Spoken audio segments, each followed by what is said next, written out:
And this particular report by Mastercard, which we are dissecting as we go on, shows that food and drinks, different sectors now, food and drinks takes about 21%, online retail 18%, education, now this being tutoring 17%, and cosmetics at 17%. And this is a question that most women have right now. Okay, fine, you have convinced me, both of you have convinced me that I can start a business and I can have up to 2030, I can have a very strong business. But which business am I starting? You know, and they're trying to run ideas in their minds. Which one is the best kind of, you know, which sector do I go to? You might probably not tell them, go for this one specifically, but then how do they make this decision?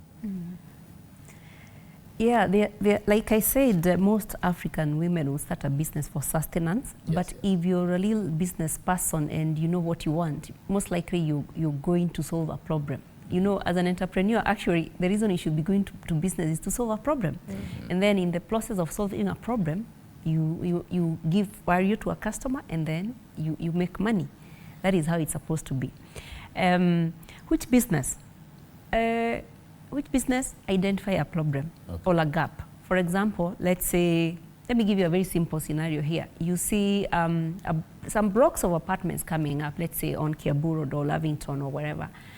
And then you're like, the people who will be here need to eat. Where will they eat, for example? Yes. And you just home, maybe you just lost your job, or for whatever reason you don't have a source of income.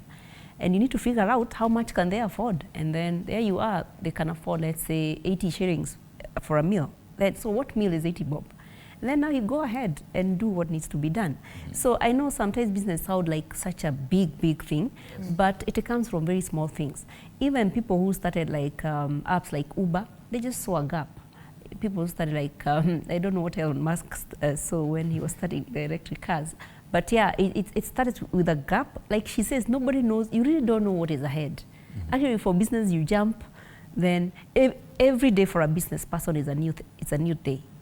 It's totally new. You don't know actually what will come on the way in that. So there are big macro environment factors. Then there are the micros inside your business. You have your employees. You have, KRA to deal with. You have, you have marketing, all those things. By the time I have a book called 70 Realities and Rules of Running a Successful Business. So this is not an academic book. It's the realities that personally I have faced the past 14 years, just trying to run a business. And when you read it, you're already in business, you're like, oh, so this is normal. If you have not started a business, it just prepares you. It just prepares you for there's something she mentioned about business money. I talk about it here. Business money is not your money. If you want to go buy a shoe, for example, and your business, you sold revenue of 20K, remember revenue also is not profit. So that financial literacy she's talking about, which I am very passionate about, is what you need to know, even if you're an engineer or you're a medical doctor or a wakili. Those are basics that you need to learn when you're going to business, because they will save you a lot of problems. And nowadays we have what we call Google and actually YouTube University. You can literally get everything from Google.